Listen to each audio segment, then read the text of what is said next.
The case of 3 Toronto police officers charged with sexually assaulting a female parking enforcement officer is now in the hands of a judge.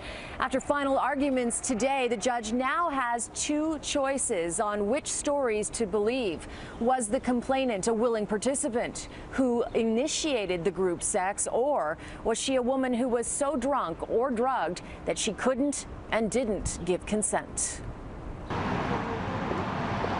The defense wants the judge to believe the complainant, a female parking enforcement officer, lies easily and concocted the story she was raped after a night of bar hopping and consensual group sex that she instantly regretted. Leslie Nisnik's lawyer, Harry Black, said in closing she feared what people would say, whisper about her, and how it would affect her reputation, so she set out to create a narrative where she was blameless. Josh Cabarro's lawyer tried to pick apart the complainant's credibility, calling her an unreliable witness who was inconsistent and reconstructed events.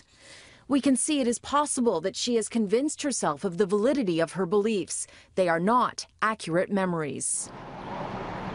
The defense maintains there was no evidence the complainant was drugged, as she suggested, that she drank enough to lose her inhibitions but was still able to give consent, and that the officers always asked permission for the sexual acts, and she gave it every time. Not so, said the Crown in his closing, as he tried to convince the judge the complainant did not and could not give consent because she was immobile, either from booze or possibly a date rape drug, as she suggested. He argued, the defense position is incapable of belief, nor is it sufficient to raise a reasonable doubt. The Crown stated the complainant's inconsistencies were not significant, and Leslie Nisnik, the only officer of the 3 to take the stand, was an opportunist whose story defies belief. He was desperate for sex. He was prepared to lie to get it.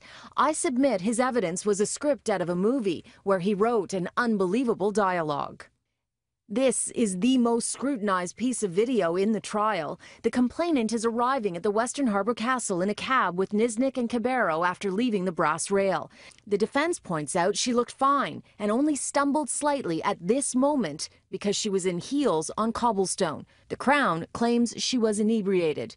In what could be a telling moment, Justice Anne Malloy, who has been largely unscrutable throughout, stopped the Crown and said the complainant got out of the cab without holding onto the door, noting, quote, "That's not easy to do." "Fair enough," answered the Crown. Now, the defense also argued today that the entire case should be stayed because police did not obtain crucial videos of inside the cab and other videos at the hotel that could have exonerated the officers, calling it, quote, unacceptable negligence. And the judge actually agreed that someone dropped the ball. So the next steps, well, the judge is going to make her ruling on August 9th. First, she is going to determine whether or not losing those videos actually prevented the officers from fairly defending themselves. If she rules that it did have an impact, she could toss out the entire case. If she doesn't toss it, that day she will make her verdict on whether or not the officers were guilty or not.